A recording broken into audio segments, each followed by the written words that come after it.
모두가 궁금해하는 데이터의 모든 것을 알려드립니다. 데이터에 미쳐 있는 사람들과 함께하는 데이터 이야기, 데이터올릭 지금 시작합니다. 오! 와우. 멤버 소개하고 시작하겠습니다. 박 박사님. 네, 자동화 생각에 뇌가 기계로 바뀐 박 박사입니다. 반갑습니다. 반갑습니다. 네, 그리고 저는 앨리스. 네? 데이터 뭐라고? 나라를 꿈꾸는 앨리스입니다. 반갑습니다. 뭐야? 뭐야? 나 앨리스 이러고 등장해 버렸네. 네. 야, 아, 네. 내렸다 올려줄 걸. 아닙니다. 네. 아 저희 데이터올릭은 유튜브 팟빵, 애플 팟캐스트에서 들으실 수 있고 그 외에 저희도 모르는 다양한 팟캐스트 플랫폼에도 업로드되고 있습니다. 페이스북 페이지, 인스타그램 계정, 트위터 계정도 운영하고 있습니다. 데이터올릭은 여러분의 후원으로 만들어지고 있습니다. 카카오뱅크 계좌로 매월 초에 3만 원 정기 후원해 주시는 기동량님, 눔나님, 매월 15일에 만원 후원해 주시는 웃는아이 27님, 팟빵으로 2만 원 정기 후원해 주시는 막송님 감사합니다. 감사합니다. 이렇게 저희 데이터올릭을 후원하고 싶으시다면 팟빵과 유튜브 공지사항, 채널 정보에 후원 계좌가 있습니다. 여러분께서 보내주신 후원금은 녹음, 편집, 컨텐츠 제작에 소중하게 사용하겠습니다. 저희 데이터올릭은 데이터 관련 분야의 다양한 소식을 전하는 팟캐스트입니다.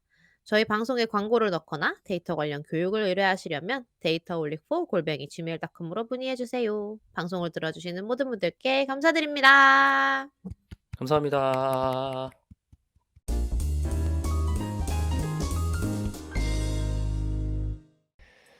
근황 토크 시간인데 오늘도 김 팀장님은 없어요. 김 팀장님 못 본 지 몇 달째일까? 자기도 꽤 안 나왔으면서 엄청 뭐라 그러네. 아, 뭐라 하는 게 아니고요. 그냥 그렇다고요. 말할 수 있잖아요. 맞아요. 같이 네. 같이 시간을 보내면 좋을 텐데 말이에요. 그죠? 그러니까요. 얼른 음. 휴가에서 돌아오셔서 같이 얼굴 보면서 방송할 수 있으면 좋겠네요. 아니 진짜 오프라인으로도 보고 싶네요. 우리도 안 만난 지 꽤 돼 가지고. 맞아요. 네. 사실 오프라인으로 전체 모인 적이 한 번도 없어요, 저희가. 그죠? 그쵸. 그니까. 한번 다 같이 모여서 얘기해 볼 때를 음. 신경 써볼 때가 됐습니다. 음. 최근에 되게 재밌는 걸 봐서 뉴스를 하나 소개를 하려고 하는데, 그, 지난 정권의 청원 사이트가 정권 음. 종료하면서 바로 없어지는 일이 있었어요. 네네. 맞아요. 네, 그래서 사실 청원 텍스트 데이터라는 게 사실 되게 개인정보 및 여러 가지 것들도 정제가 다 수동으로 끝난 데이터 분석용으로 사용하기 너무 좋은 어. 데이터인데 연구용 데이터가 없었다라고 많이들 걱정을 했었거든요. 네네네. 네, 근데 최근에 그 대통령 기록원에서 뭐지? 이런저런 다른 기능들을 제거하고 그러니까 청원 사이트로서의 기능을 사용하기 용도가 아니라 그동안의 청원이 이런 게 있었다라는 기록 보관, 그리고 음. 기록 공개의 목적으로 다시 오픈했어요. 오, 그렇군요. 네, 그래서 저도 이거 다시 오픈을 했구나라는 생각이 음. 들어서 다른 분들도 음. 찾아보시면 아마 뭐 그런 데이터를 필요하시는 연구하시는 분들 입장에서는 쓸모 있는 데이터이지 않을까라는 생각이 들어서 음. 전 또 살펴보게 됐고, 그리고 음. 음. 혹시 또 없어지면 어떡하지? 이런 걱정이 들어서 다들 약간 아카이빙 프로젝트를 좀 시작해보지 않을까 싶은 생각도 같이 들더라고요. 정제된 데이터라는 게 아까 그 개인정보가 뭐 잘 어떻게 된 정제된 데이터라고 했는데 그게 어떤 의미인가요? 그 사람들이 붙어서 거기 업로드할 때 뭐 예를 들어서 뭐가 있을까요? 뭐 저의 옆집에 있는 뭐 아무개를 신고합니다. 같은 청원이 음음. 올라왔으면 그 음. 아무개 이름을 별표 처리해 놨어요. 아, 맞아. 그런 식으로 돼 있었던 것 같아요 진짜. 이게 네네네. 근데 그게 근데 수동인가요? 그럼요. 그걸 어떻게 자동으로 해요? 그렇구나. 그러니까 그걸 그 어. 청원 올라오는 관리인들이 있어서 그걸 다 정제를 따로 해주시는 거예요. 그래서 그 공개로 사용하기에 너무 소중한 데이터인 셈인 거죠. 그러다 보니까. 그러네요. 네. 그리고 그렇게 수정되면 맨 마지막에 써져 있어요. 그 개인정보나 이런 이슈 때문에 다시 수정 제작성한 글입니다. 이렇게 써져 있어요. 안 써도 되는 음. 것들이면, 그러니까 정책 제안 이런 식의 뭐 청원이면 특별하게 음음음. 그런 거 할 일 없으니까 그런 것들은 안 음음. 써져 있는데 써야 되는 것들은 그런 식으로 돼 있더라고요. 음. 그래서 저는 '이거 좋은데?'라는 생각을 먼저 했던 것 같아요. 좋네요. 네. 음. 여름방학이라더니 그 여름방학 했는데 그러니까 6 월에 마지막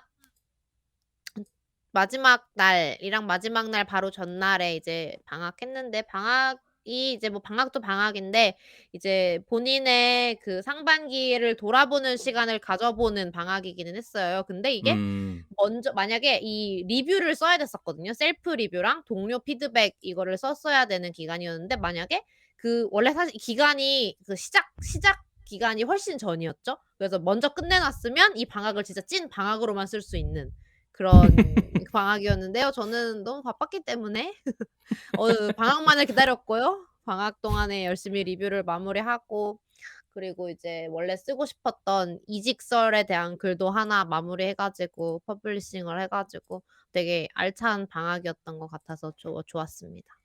벌써 또 이직해요 그러면? 아니, 그 전 회사에서 지금 회사로. 선생님 놀리지 마세요. 너무 빨리 이직한다 그래 갖고 아 놀랐네. 아니. 그러니까 이직 그냥 넘어올 때 이직설, 그러니까 그거를 못 썼어 가지고. 그쵸, 그래서 그쵸. 네. 써야지 하다가 이제 지금에서야 썼는데, 어제 상반기 안에 써야지 생각하고 있었거든요. 다행히 음. 상반기 안에 쓸 수 있지만 퍼블리싱은 다 쓰고 나니 상반기가 지나서 퍼블리싱하게 됐지만 뭐 아무튼 네. 뭐 그 좋았습니다. 좋은 정도만 해도 어디예요. 방학이었어요. 예. 맞아요.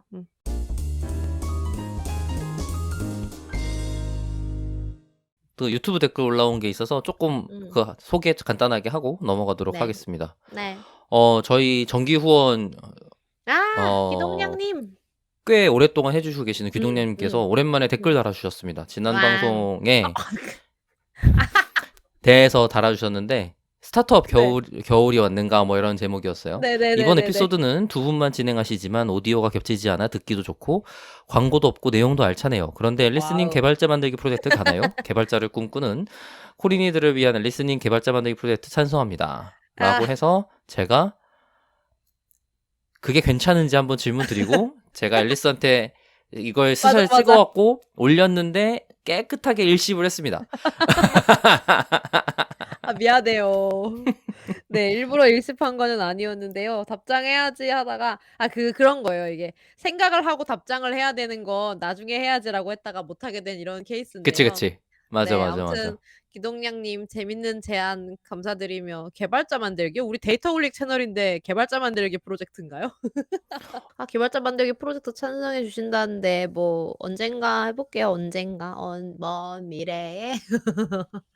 다음 주부터 네. 시작한다. 아 사양하겠습니다. 네. 그리고 다음 응. 댓글인데 아 이걸 보고 너무 조현석 웃었어요. 조현석 님이라고 읽으면 되는 건가요? 네. 예. 현성님. 네. 현석 님께서 뭐 방송의 서머리를 "김 팀장 책의 디자인적 퀄리티가 훌륭하다. 민산스라는 폰트 폰트. 짱짱맨. 스타트업 다니면 흰머리가 난다." 근데 사실 뒤 방송 전체가 "스타트업 다니면 흰머리 난다."의 내용이었어요. 그래 갖고 너무 반박할 말이 없는 거야. 네. 이거 서론에서 나온 내용이라고 적어 주셨잖아요. 아니 아무리 그래도 서론에서. 근데 그러니까 아니 지금 여기 봐봐. 본론을 한 게 본론이요? 없단 말이야. 그러니까 다 방송 내내가 서론이었다고. 서론이구나. 예예예. 그러니까 요게 다 이제 방송 내용이었다. 근데 되게 잘 얘기해 주신 것 같아요. "스타트업 네. 다니면 흰머리 난다." 예. 저희가 참. 굉장히 정제되지 않은 이야기를 그냥 수다 떨듯이 했다 보니까 뭐 그렇게 저 느끼신 것 댓글 같아요. 맞아. 저 댓글 너무 재밌었어요. 본론 시작 물음표 막 이렇게 되는 "여기가 게. 본론이라고?" 막 이러면서. "여기가 본론인가?" 막 이러면서. 네. 그래도 끝까지 들으셨다는 뜻이니까 얼마나 네. 감사해요 진짜. 예. 감사합니다 현성님. 네. 끝까지 들어 주시는 것 댓글까지 쓰신 것만 해도 어마어마한 진짜. 열정 유저십니다. 청취자? 유저 아니지. 청취자이십니다. 네. 감사합니다. 감사합니다.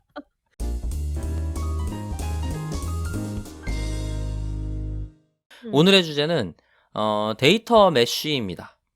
와우. 저 완전 처음 듣는 단어였어요. 정말요? 소개 음. 자체는 꽤 됐어요. 한 3 음. 년, 5년 정도 된 것 같아요. 그 음. 어 서비스 메쉬라는 단어가 있는데 서비스 메쉬라는 단어에서 따온 메쉬라는 단어를 따왔을 뿐이지 일치하는 내용은 별로 없어요. 서비스 그냥 메쉬는 뭔데요? 서비스 메쉬는 네. 어 메쉬. 도메인 드리븐 그러니까 메쉬가 이렇게 얼기설기 얽혀져 있는 네네네. 약간 요런 거잖아요. 네네. 근데 이제 어 뭐지? 마이크로 서비스 아키텍처? 그러니까 굉장히 작은 하나의 완전한 기능을 제공하는 서비스들을 모아서 우리의 제품을 만드는 것을 마이크로 서비스 아키텍처라고 볼 수 있는데 그렇게 음. 만들다 보니까 문제가 어떻게 됐냐면 그 서비스들끼리 요청하는 것들이 스파게티처럼 꼬이기 시작했어요. 음. 그래서 그런 것들을 좀 잘 관리할 수 있는 방법이 없을까? 그리고 그런 것들을 좀 잘 관리하는 데 도움되는 도구들이 뭐가 있을까? 하다가 이제 그거를 잘 관리하는 도구예요라고 카테고리를 이름을 정해서 나온 게 서비스 메쉬이고요. 뭐 최근에 음. 있는 쿠버네티스 위에 올라가는 뭐 이스티오 이런 애들이 되게 전형적인 서비스 음. 메쉬라고 볼 수 있습니다. 그래- 음. 그래서 얘네들은 인그레스 사용자의 요청을 받는 인그레스 게이트웨이라는 게 있고 그거를 각각의 필요한 요청을 처리하기에 필요한 서비스들에게 라우팅을 해주고 그거를 다 정리를 마무리를 해서 응답을 하는 일련의 과정들을 도와주는 도구들이고 그러니까 메시처럼 음. 엮여져 있는 서비스들을 그러니까 다양한 군데 퍼져 있는 서비스들을 메시처럼 잘 엮어서 사용할 수 있도록 해준다라는 의미에서 서비스 메시라는 표현을 쓰고요. 그래서 그리고 이제 데이터 메쉬가 알려주세요. 네네. 네. 그거랑 비슷한 맥락으로 이제 데이터가 워낙 분산되고 다양하고 많이 퍼져 있는 상태에서 데이터 메시라는 게 있어야 된다라는 주장이 있었었고, 음. 그게 여러 가지 플랫폼으로 구현되어 있거나 아니면 사람들이 그게 무엇인지를 알고, 팀의 운영을, 그러니까, 회사의 운영을 그런 식으로 한다던가 하는 것들이 있는 거죠. 뭐 우리나라에서 데이터 메시를 적용해서 하는 팀이 있다거나는 전혀 들어보지 못했어요. 아마 자랑하고 음. 싶었으면 진작에 나왔을 법한 내용인데 음. 저 한 번도 못 본 것 같고 저도 개념만 알고 있어서 제가 직접 겪어보진 못했지만 어떤 개념인지 음. 정도로 오늘 소개해보는 자리를 가져보려고 합니다. 좋습니다. 네. 기존에 있었던 데이터 인프라들이 어떻게 됐는지 좀 간단하게만 서머리를 해볼게요. 네. 제가 이거를 준비하다가 생각해보니까 제가 데이터 옵스라는 걸 방송에서 다룬 적이 있어요. 그래갖고 데브옵스랑 데이터옵스를 2시간 다뤘었는데 그래서 음. 제가 다시 들어봤거든요. 얼마나 멍청한 소리를 제가 했었는지 왜요, 왜요? 왜 그랬어요? 아, 여기 이 방송하면서 그거 다시 듣고 와주세요라고 말하고 싶어갖고 내가 무슨 말 네. 했지? 그리고 쭉 들었거든요. 근데 네. 하면 안 되겠다. 듣고 네. 오시면 안 된다. 들으시면 안 된다. 야, 얘기 약간 요런 생각이 들어서 그냥 네. 방송이 있습니다 정도만 얘기를 하고 네. 우선 데이터옵스 얘기를 제가 왜 꺼냈냐면 데이터 네. 플랫폼이라는 개념에 대해 생각을 해봐야 돼서 그래요. 왜냐면 데이터 플랫폼이라는 걸 생각을 해보면 결국엔 사용자가 어떤 회사가 IT 서비스를 만들고 있고 고객도 있고 그러다 보니까 고객에 대한 데이터 분석이 필요하고 우리 고객이 아니더라도 내부적으로 사용하는 사용량이라든지 뭐 이런 것들을 분석하는 데 필요한 데이터들이 있는데 그런 데이터들을 관리하는 플랫폼이 있어야 되고 그걸 하는 사용자가 뭐 인텔리전스니 등등등을 포함해서 차트 같은 걸 보고 경영진들이 보던지 아니면 데이터 과학자나 분석가들이 그거를 비즈니스 분석을 한다든지 아니면 그렇게 만들어지는 데이터를 바탕으로 머신러닝 프로젝트를 진행을 한다든지 아니면 그걸로 바로 사용자한테 뭔가 정보를 제공을 해주다든지 하는 일련의 과정들을 거치게 되는데 회사 내에서 그런 것들을 모두 커버할 수 있는 걸 데이터 플랫폼이라고 부릅니다. 그런데 음. 데이터 플랫폼이 발전 단계가 굉장히 많았어요. 굉장히 올드 패션. 그러니까 뭐 오라클이라는 DB가 음. 성장하게 된 하나래 그 셉이 성장하게 된 이런 식의 레벨의 시대 때 애들을 보면 그때 나온 용어는 데이터 웨어하우스라고 불러요. 음. 네, 전통적인 이제 RDB에서 분석용 DB로의 전환, 올랩이라는 용어도 그때 나왔었는데 쿼리 성능을 분석용 쿼리 성능이 좋아지게 만드는 새로운 아키텍처로 DB를 만들면서 제공함으로써 그거를 이제 데이터베이스라는 이름이랑 다르게 브랜딩하고 싶어서 만들어진 게 데이터 웨어하우스고 그렇게 만들어진 데이터 웨어하우스에 있는 데이터들을 분석하려고 봤더니 뭐 할 게 많다거나 이런 식이에요. 그래서 그거를 데이터 마트를 따로 만들어서 구성을 한다던가 뭐 이런 얘기들을 하게 됐습니다. 그게 이제 굉장히 옛날에 있었던 일이에요. 음. 그리고 그 다음에 NoSQL이라는 음. RDB에 대비되는 데이터베이스가 등장을 했는데 그건 뭐냐면 그 스키마가 없는 데이터베이스라는 느낌? 음. 제가 정확하게 설명드리긴 좀 애매하지만 스키마가 없는 데이터베이스라든지 혹은 문서 기반이라든지 제이슨 형식의 뭐 이런 식의 표현으로 해볼 수 있을 것 같아요. 다큐멘트 DB라는 표현도 많이 쓰고 그래서 형식을 강제로 지정돼 있는 걸 그대로만 계속 사용하는 형태의 데이터베이스가 아니라 데이터베이스의 양식을 다양하게 지정할 수 있도록 만들어진 게 NoSQL이고 그게 음. 데이터베이스의 몇 가지 성능이나 제공에 대한 요구사항들 중에 다른 조정을 통해서 만들어지게 됐어요. 그게 만들어지게 된 이유는 RDB 쪽의 스키마 우선의 설계에서는 가지지 못하는, 그러니까 무결성이라는 걸 보장해야 된다라고 막 우겨서 설계되어 있던 제품에서 무결성 좀 깨져도 돼, 괜찮아. 대신 제품이 무조건 동작하도록 만들겠어. 약간 이런 관점의 전환으로 음. 만들어진 데이터베이스거든요. 그래갖고 NoSQL이요?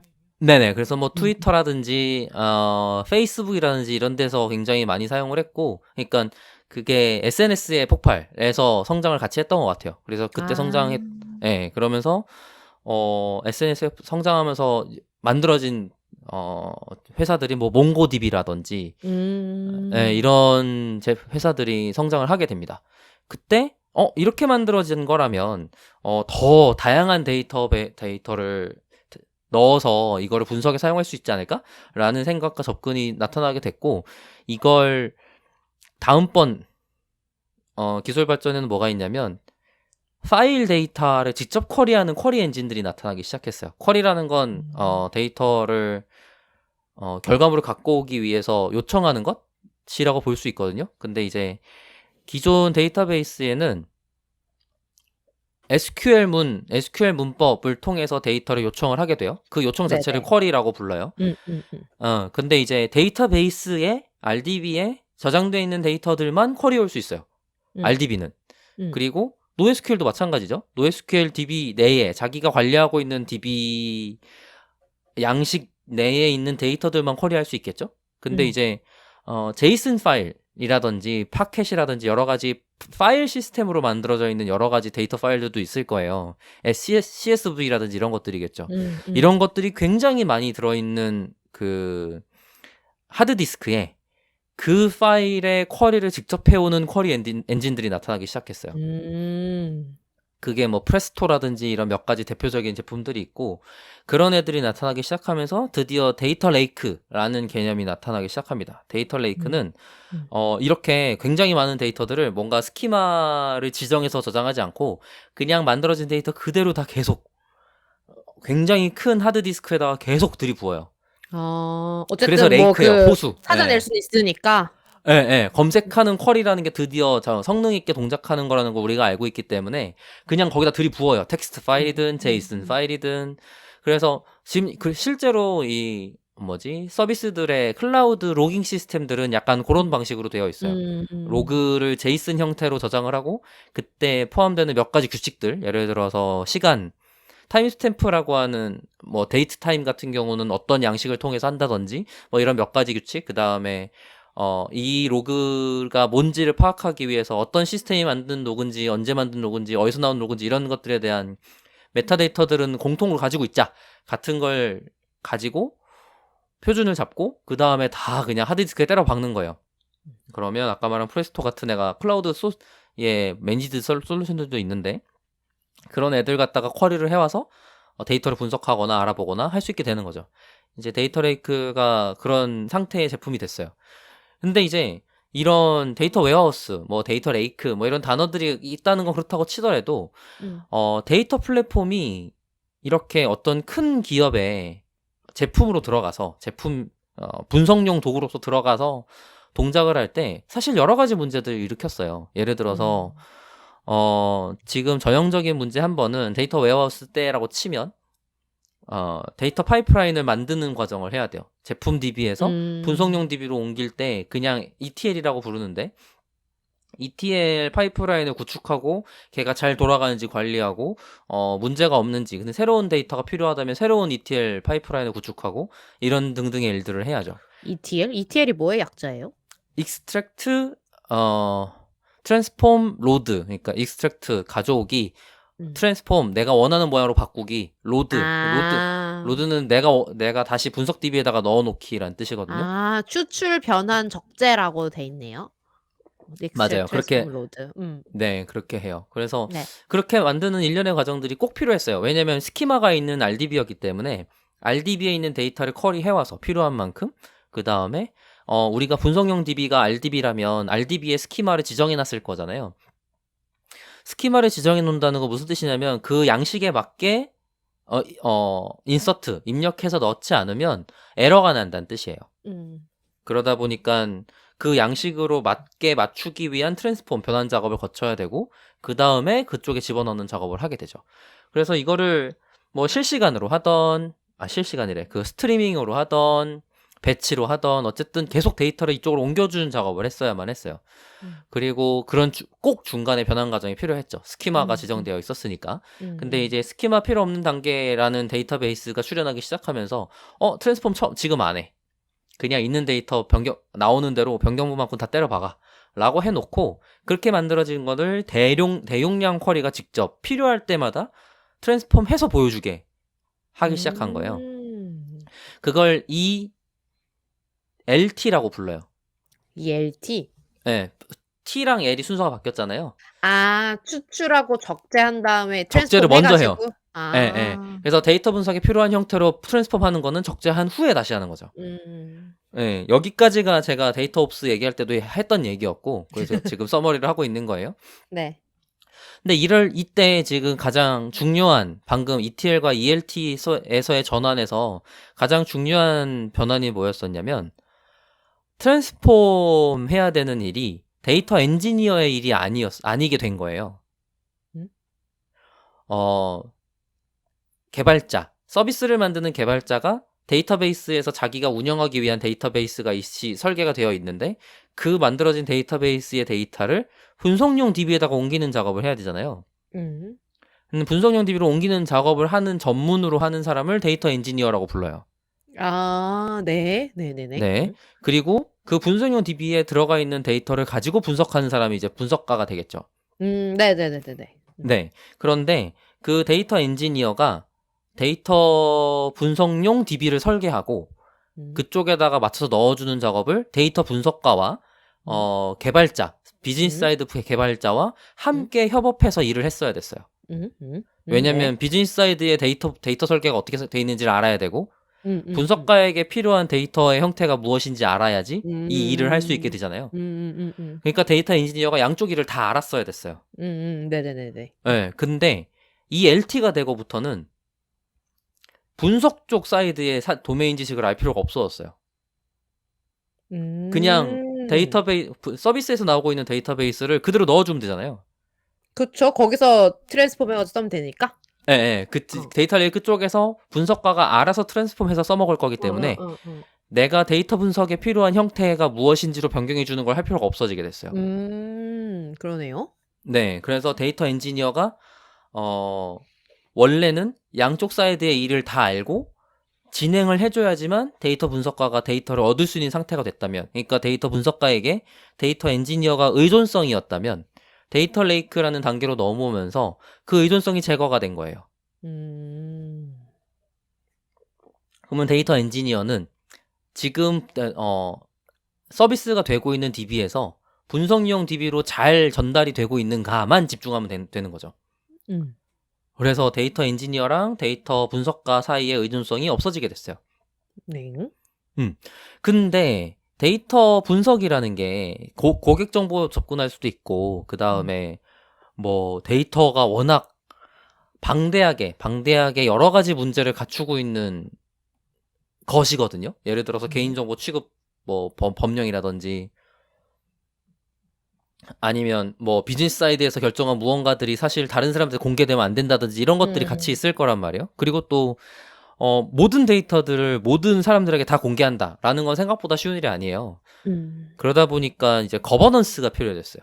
거버넌스라는 건 관리 체계라는 뜻인데, 예를 들어서 이 데이터는 누구에게는 보여줄 수 있고 누구는 보면 안 되고, 누구는 데이터가 필요하다고 요청을 했는데 언제까지만 써야 될 거고 이런 제약 사항들을 만들기 시작했죠.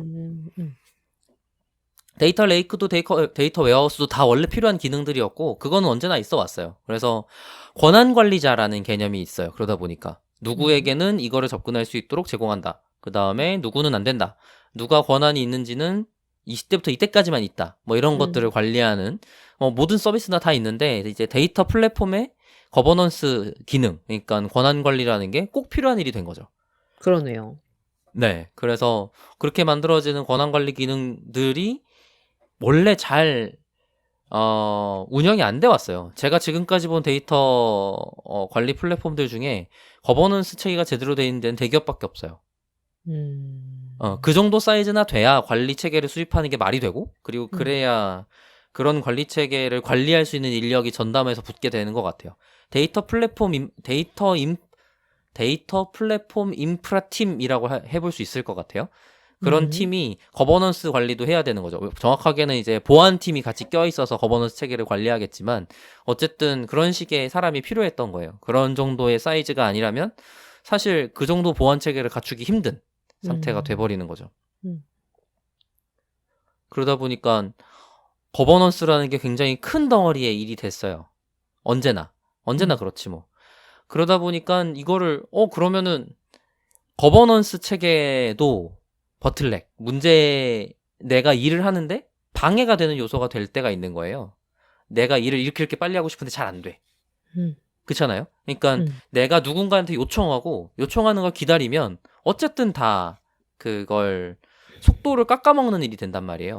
그렇죠. 아까도 네, 그 데이터 웨어하우스에서 데이터 레이크로 넘어올 때 데이터 분석가는 어떤 데이터를 확보해서 분석을 해야 됩니다라고 데이터 엔지니어에게 요청하고 데이터 엔지니어가 그거를 자기의 분석용 데이터 DB에 데이터를 만들어서 넣어주고 잘 동작하는지 확인하는 것까지 일련의 과정이 끝나야지만 그 다음부터 데이터 분석가가 그 분석 일을 시작할 수 있게 되는 거예요. 그러니까 그 의존성 때문에 요청하고 기다리는 것만으로도 시간이 엄청나게 소모가 되는 거죠.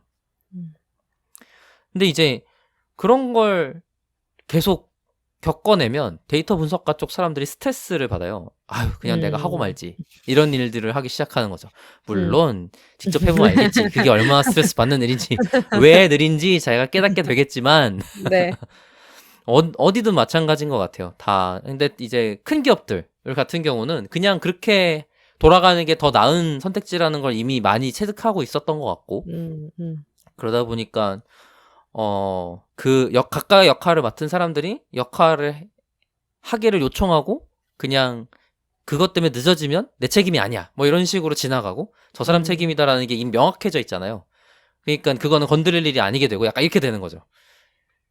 그래서 여기까지가 이제 또 그 데이터 플랫폼이란 놈이 가지게 되는 레이크로 발전하면서 얻어진 이익이 얘기가 된 거고 그 다음에 또 지금 상황에서 또 똑같이 가지고 있는 문제점이 있어요. 그런 것들을 소개를 해드리겠습니다. 네. 데이터 레이크는 아까 말씀드린 것처럼 뭔가 데이터 소스, 저희의 서비스 데이터 소스뿐만이 아니에요. 외부에 있는 데이터 중에도 우리한테 필요한 게 있으면 바로 합쳐 써야 될 일들이 있을 테니까 그런 애들도 전부 다 때려박아서 넣어요. 그러면 뭐가 되냐면 이게 데이터 레이크가 아니고 데이터의 늪이 돼버려요. 뭐가 어디에 있는지 어떻게 있는지 중복으로 그러니까요, 있다면 어떤 게 원본인지 다 때려넣고 있잖아요. 지금 말만 들어보면. 맞아요. 그러니까 얘가 그 RDB가 스키마를 잘 설계해서 무결성을 갖추려고 노력하는 걸 괜히 한 게 아니란 말이에요. 내가 지금 가지고 있는 데이터가 최신이 맞는지, 그 다음에 다른 데 흩어져있지는 않는지, 겹쳐서 쓴다 그러면 어떤 문제가 있는지 이런 것들을 다 검증하고 쓰고 싶어서 그렇게 만들었던 거죠. 근데 이제 그 성능을 유지한 채로 거대하게 만드는 건 못하다 보니까 지금의 상태가 된 건데 지금의 상태에서 여전히 똑같은 문제가 있는 거예요. 비슷한 놈들이 굉장히 많은데 내가 써야 되는 게 지금 요게 맞는지 아니면 1, 2, 3번 버전이 있는데 3번 버전이 잘 돼 있는 게 맞는지 심지어 버저닝은 하는지 그 다음에 내가 갖고 있는 게 중간에 빠져있지는 않는지 우와, 이거 어떻게 알아요? 그렇게 다 때려박아 놨는데. 그러니까 그런 거를 관리하면서 때려박아야겠다라는 것들이 나오기 시작하면서 이제 그 데이터 플랫폼의 기능들이 제한되기 시작합니다. 데이터 린지라고 표현하는 개념이 있는데 그게 뭐냐면 원본 데이터 지금 보고 있는 최종의 데이터가 어떤 원본 데이터들과 어떤 방식으로 합쳐져서 만들어져 있는 데이터인지를 시각적으로 보여줘요. 와, 데이터 리니지네요, 진짜 이름이. 네네네. 보이는 데이터 거버넌스라고 표현하는군요. 그쵸. 그러니까 그건 시각적으로 표현해 주니까 그래요. 그러니까 지금 내 네네네. 데이터가 어떤 변경들, 아니 어떤 합침들을 가져와서 만들어진 데이터인지를 확인하기 위해서 그런 시각적인 요소를 제공을 해주고, 음. 어떤 데이터베이스나 어떤 파일이 소스다. 그 다음에 어떤 어그리게이트, 합침, 집계 방식을 사용했다. 그 다음에 지금 얘는 언제 만들었다. 그 다음에 이거는 어떤 필터나 검토를 거친 거다. 이런 것들을 보여주게 됩니다. 그러다 보니까 지금 이 제가 설명하는 라인은 사실 거버넌스랑 뭐 웨어하우스랑 레이크 쪽 얘기만 했는데, 사실 이 거대한 데이터 처리라는 거는 하둡이랑 스파크 약간 이런 기술 발전 쪽도 같이 와야 돼요. 맵 음. 리듀스라고 하는 여러 가지 고속 연산을 위한 여러 가지 기술들이 발달을 해왔었고, 그러다 보니까 그렇게 만들어져 있는 고속 연산 데이터 처리 엔진을 밑에다가 두고 걔를 위에서 계속 예쁘게 데이터를 분석하기 좋도록 예쁘게 처리하는 도구들이 몇 개 나왔었는데, 그때 그 도구들이 제공해 주는 게 방금 말한 리니지랑 뭐 거버넌스 약간 이런 것들인 거죠. 음. 그럼에도 아까 말했던 여러 가지 것들이 같이 리니지만으로 해결이 안 된다거나 아니면 여전히 그 보완적인 체계인 것들은 결국에는 내가 요청을 해야 되거나라는 상태가 돼요. 음. 그래서 데이터 메쉬는 그렇게 만들어져 있는 데이터들을 궁극적으로는 지금 말하는 것들은 어떤 회사에 단일 집중화된 데이터 통 하나에서 시작된 개념들이거든요. 네. 그죠? 그러다 보니까 지금 데이터는 단일 제품이야라고 한 통으로 이게 뭔지 모르겠지만 하나야라고 생각하는 순간 여기에 개념적인 분리는 전혀 안 돼 있는 엄청나게 큰 무언가 하나인 셈이 돼버린 거예요. 네. 그래서 MSA 그 다음에 DDD라고 부르는 도메인 드리븐 디자인이라고 부르는 개념에서는 어떤 걸 그렇게 커져 있는 애를 분리시키기 위해서 무슨 짓을 했냐면 도메인이라는 개념을 도입했어요. 네. 도메인은 어떤 분야라는 뜻이에요. 예를 음 음 들어서 음. 지금 쓰고 뭐 있는 것 중에 토스 어플 뭐 이런 거? 토스 음. 좋아요. 음. 토스는 이제 거대한 하나의 앱이라는 전략을 취하고 있어서 네네네. 설명하기 좋을 수 있을 것 같은데, 예를 들어서 거기에 뭐 송금은 음. 하나의 도메인일 거예요. 보험 또 음. 하나의 도메인이겠죠. 뭐 음. 이런 식의 도메인들이 나눠져 있어요. 보험도 예를 들어서 뭐가 있을까요? 보험 설계사 관리라는 도메인이 있을 수 음. 있고, 그 다음에 보험 추천이라는 도메인이 있을 수도 있겠죠. 이런 식으로 도메인을 분리하면, 그렇게 분리해내고, 분리된 개념들이 직접 거기에만 집중해서 제품 개발을 하는 것이 될 텐데, 뭐, 도메인 설계도 되게 굉장히 어려운 개념이어서 그건 제가 다음에 기회가 있으면 소개를 할게요. 이렇게 해서 제품 설계를 하면 좋겠어요 라고 나오는 DDD라는 개념이 생겼는데, 그게 이제 마이크로 서비스 아키텍처랑 잘 맞은 거죠. 왜냐면 음. 큰 덩어리로 만들어 놓으면 얘를 어떻게 해야 될지 몰라 같은 상황이 네. 아까 있었던 데이터 레이크에서 마주한 상황과 같은 거예요. 음. 그렇잖아요. 큰 덩어리 하나가 있어. 우리 앱 네네네. 서비스 하나. 음. 뭐지? 이거 어떻게 하지? 약간 이런 일이 있었던 거예요. 근데 음. 너무 큰 애 하나가 있어 버리면 개선하기가 어려워요. 고치기가 어렵다고 맞아요, 해야 될까? 맞아요. 예. 그쵸. 뭐 하나 예예. 고치려면 맞아요. 그래서 근데 좀 잘 잘라져 있으면 음. 잘라져 있는 애만큼만 고치면 되잖아요. 음. 그러니까 각각의 서비스끼리의 인터페이스에 대한 안전한 설계, 좋은 설계, 그다음에 그런 도메인의 경계의 분리를 잘 해내서 결국에는 약한 결합으로 인해서 서비스가 운영되게 설계될 수 있으면 각각의 도메인만 전담하는 팀으로 구성되어서 개발을 하면 팀 간의 커뮤니케이션을 줄일 수 있어요. 그러면 어떤 한 도메인의 기능 개선이라는 게 좀 더 빨리 이루어질 수 있죠. 그것처럼 데이터도 데이터를 분석하거나 바라보거나 혹은 고객한테 전달해야 되는 각각의 도메인 팀으로 구성해서 데이터를 나눠서 관리하거나 책임을 지면 어떨까라는 아이디어를 제시하게 되었고, 그게 이게 데이터 만약에 메시 그게 데이터 메시라는 뜻이에요? 데이터 메시가 말하고 싶은 부분의 시작쯤 돼요. 네. 아. 아 이게 그럼 예를 들면 이런 거예요? 예를 들면 아까 데이터에 지금 데이터 레이크가 거의 데이터의 늪이 됐다. 근데 예를 네. 들면은 방금 토스 어플을 예를 들면 뭐 보험에 관련된 데이터끼리만 모아 놓기, 뭐 송금에 관련된 데이터끼리만 모아 놓 이런 걸 의미한다는 거예요? 방금 이제 보험이랑 송금만 따지면 그거는 서비스 도메인 영역이라고 볼 수 있을 것 같아요. 네네네. 예. 근데 이제 데이터 영역으로 가면 아마 이렇게 되겠죠. 앱 사용자 분석. 아 그런 식으로. 예예예. 그 송금 중에도 데이터의 성격에 따라서 약간 이런 그죠, 느낌인가? 그죠. 이제 성격? 그러니까 분석하고 싶은 도메인에 따라서란 느낌이에요. 예예예. 아. 네 그러니까 이해했습니다. 지금 뭔가 그로스라는 분석 포인트가 있을 수 있을 것 같고 뭐 그런 식이겠죠. 음. 그러다 보니까 각각의 분석팀이 어떤 분석에 집중하고 있는가에 따라서 그거를 도메인을 분리해서 분석에 집중을 해보자라는 생각을 하게 음. 되는 거죠. 네.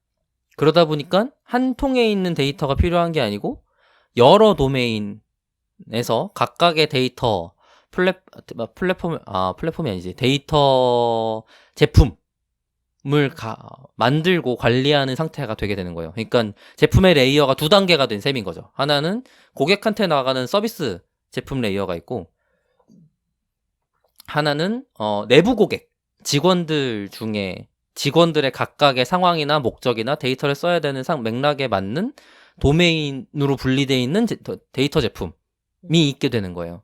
음.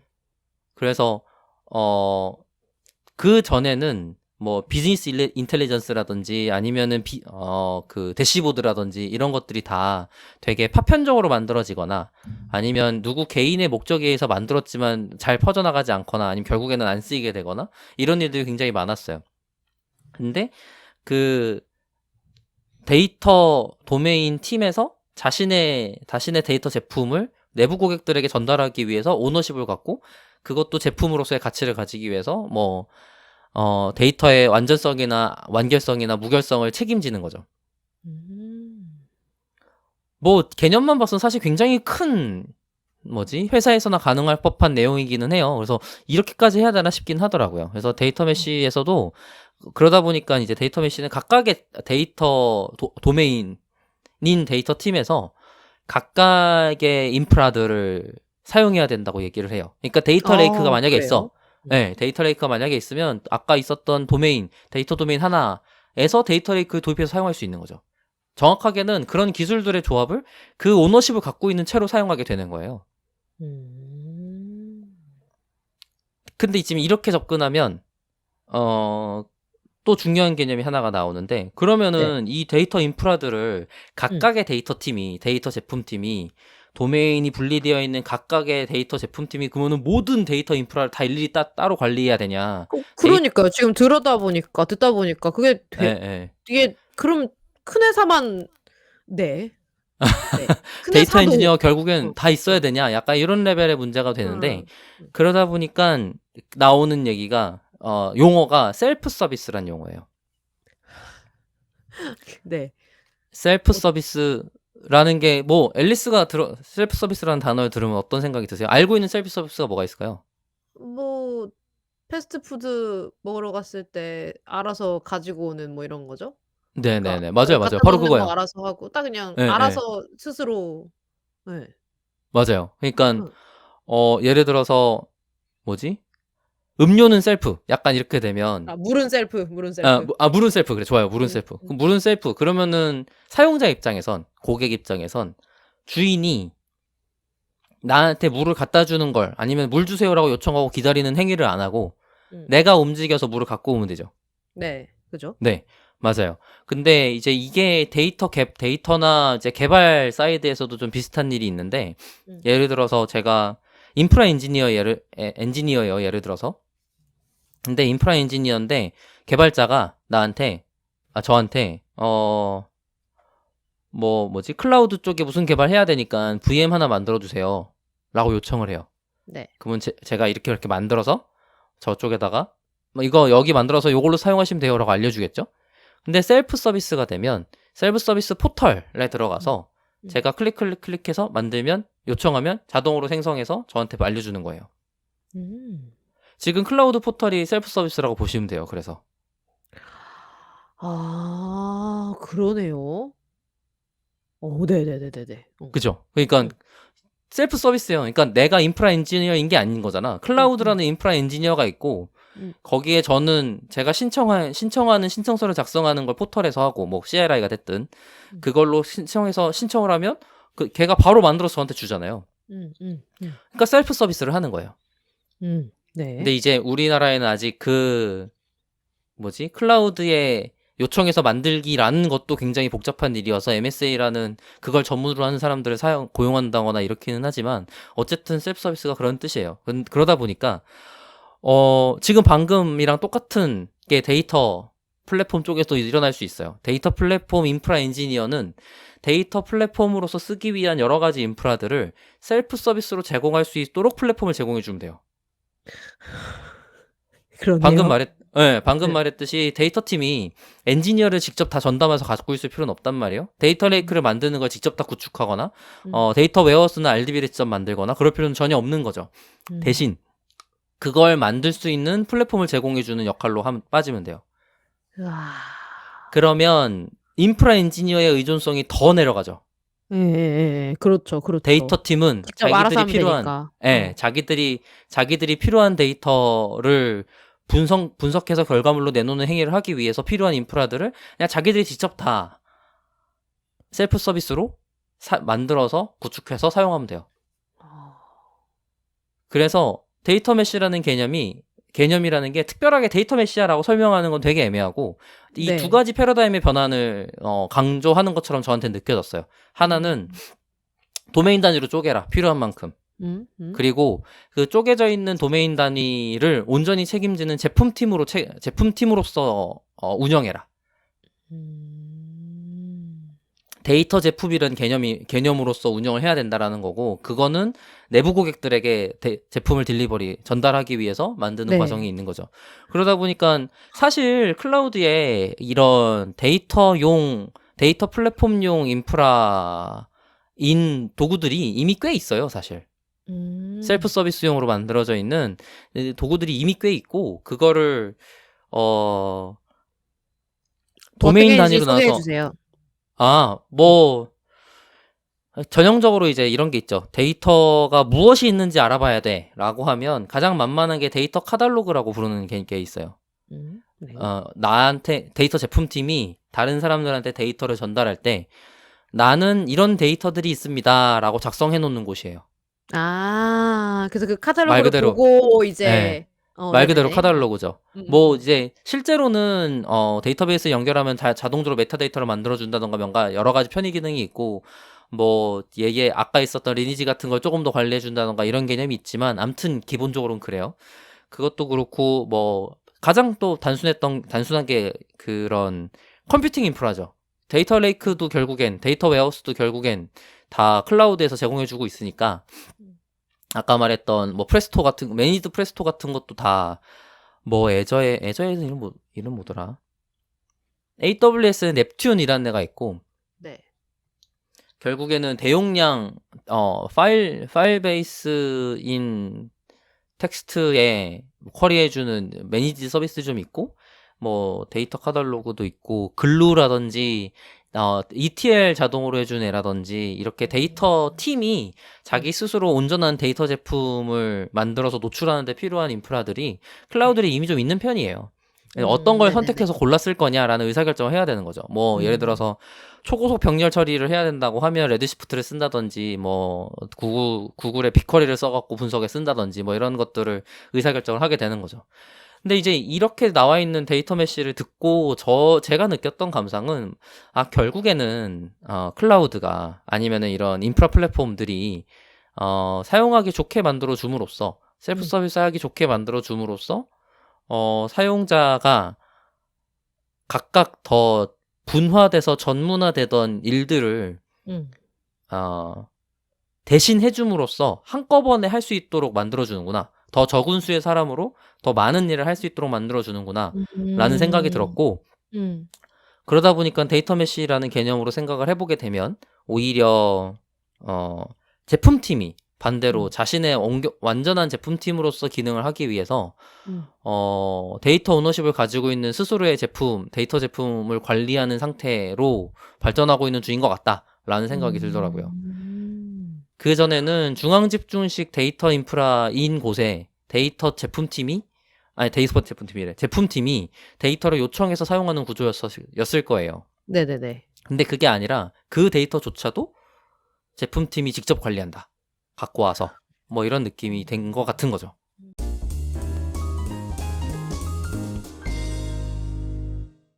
앨리스는 좀 듣고 어떠셨나요? 어때요? 데이터 메시가 말한 개념을 처음 들었으니까 오늘 방금 구글링을 했었거든요.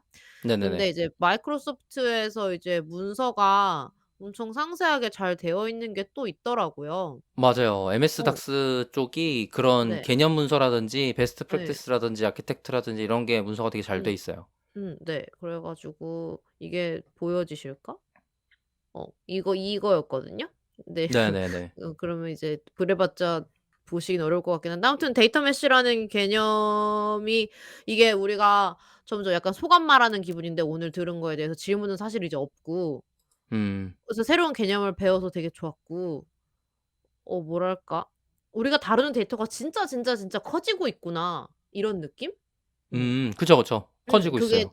예. 그래서 어 그렇게 저는 막 현실적으로 막 와닿지 않았어요. 왜냐면 데이터 관련 일을 하는 사람이 아니고 뭐 비록 이제 회사에서도 데이터를 보지만 뭐 이런 규모까지는 아직 아니니까. 아 그쵸. 네. 이게 네. 네. 좀 생각을 해 보면 이 음. 정도까지 커지거나 음. 그러니까 모든 단계의 개념이 사실 음. 음. '뭐가 가장 완전하고 좋은 방법이야.'라기보다는 상황에 음. 맞게 골라 쓸 수 있으면 되는 음. 것에 가까운 것 같더라고요. 네네네네.